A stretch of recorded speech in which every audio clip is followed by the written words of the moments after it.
Berhasilnya suatu koperasi jika dilihat dari sisi anggota, antara lain yaitu dengan partisipasi anggota tersebut di dalam koperasi. Partisipasi anggota dapat dipandang dari beberapa hal, antara lain, yang pertama partisipasi dipandang dari sifatnya, yang kedua partisipasi dipandang dari bentuknya, yang ketiga partisipasi dipandang dari pelaksanaannya. Baik, di sini saya akan menjelaskan yang pertama, partisipasi dipandang dari sifatnya, berupa partisipasi yang dipaksakan dan partisipasi sukarela. Dan jika tidak dipaksa oleh situasi dan kondisi, partisipasi yang dipaksakan tidak sesuai dengan prinsip koperasi tersebut. Yang kedua, partisipasi dipandang dari bentuknya, baik itu partisipasi dalam kegiatan sosial, politik, atau ekonomi. Bentuk partisipasi dapat mencakup kontribusi aktif, dukungan, atau keterlibatan dalam suatu aktivitas atau keputusan. Dan yang ketiga, yang terakhir, partisipasi dipandang dari pelaksanaannya.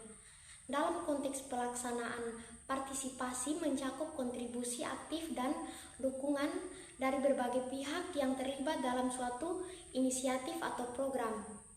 Ini dapat melibatkan masyarakat, pemerintahan, organisasi, atau pihak terkait lainnya yang bekerja bersama untuk mencakup tujuan tertentu. Baik, yang kedua, efek harga dan efek biaya.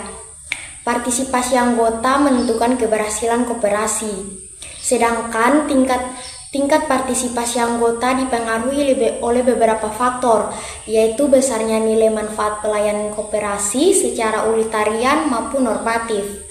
Bila dilihat dari peranan anggota dalam koperasi yang begitu dominan, maka setiap harga yang ditetapkan koperasi harus dibedakan antara harga untuk anggota dengan harga untuk non-anggota.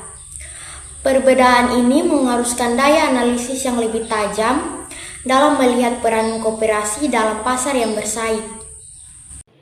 Berikutnya, saya akan menjelaskan mengenai analisis hubungan efek ekonomis dan keberhasilan koperasi, serta penyajian dan analisis neraca pelayanan. Yang pertama, analisis hubungan efek ekonomis dan keberhasilan koperasi.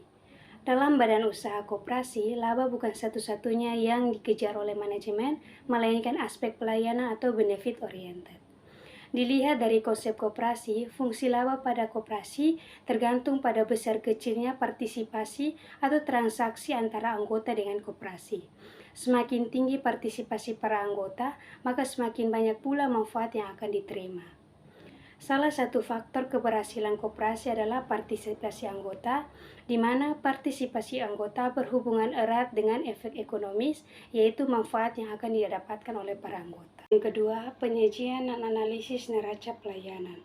Ada dua faktor utama yang mengharuskan koperasi meningkatkan pelayanan kepada anggota. Yang pertama, adanya tekanan persaingan dari organisasi lain, terutama organisasi non-koperasi. Yang kedua, perubahan kebutuhan manusia sebagai akibat perubahan waktu dan peradaban. Perubahan kebutuhan ini akan menentukan pola kebutuhan anggota dalam mengonsumsi produk-produk yang akan ditawarkan oleh koperasi. Apabila koperasi mampu memberikan pelayanan yang sesuai dengan kebutuhan anggota yang lebih besar daripada pesaingnya, maka tingkat partisipasi anggota terhadap koperasi akan meningkat.